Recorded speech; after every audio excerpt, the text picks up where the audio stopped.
तो देखिए यहाँ पर क्लास 10 का जो ऑब्जेक्टिव पूछा जाता है उस सेशन को आप देखेंगे।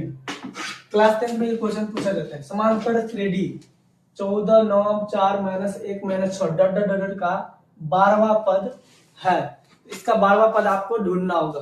तो चलिए इसको बनाने की जो तरीका है कैसे बनाना है। यहाँ पर इसको कहा जाता है प्रथम पद ए बराबर 14 हो गया और आप डी निकालिएगा तो इसमें से इसको घटाना होगा। तो 9 में से आपको 14 जब घटाइएगा तो -14 5 आ जाएगा, -5 आ गया। अब -5 आ गया। अब क्या लगाना है, 12वां पद कर रहा है। 12वां पद वहां जब भी लगा रहा है ना वहां, इसका मतलब ये n है। क्या है, वहां जब भी लगा रहे हैं तो मतलब ये n है। तो n बराबर हो गया 12, इसीलिए n बराबर निकालना होगा a plus n-1 into D, ये फॉर्मूला होता है। अब बैठा दीजिएगा। तो a का मान कितना है 14 और प्लस n का मान 12 -1 और d का मान कितना है तो -5 है।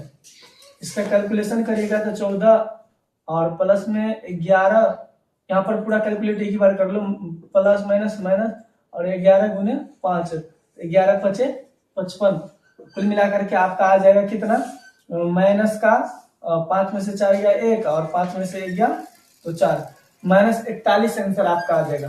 कितना आ जाएगा, -41। तो यहाँ पर देखिए option number B, option number B ये आंसर हो जाएगा। ठीक है। और आप लोग के लिए हम एक क्वेश्चन दिए हैं, ये समांतर स्थिति का इतना इतना इतना डट डट का सर्वांतर निकालना है आपको। इसका क्या निकालना है, सर्वांतर, यानी कि सर्वांतर का मतलब डी निकालना है। जो हम यहाँ पर निकाले हैं वही आपको निकालना होगा। तो चलिए इस सवाल को बना करके आप कमेंट जरूर कर देंगे। धन्यवाद।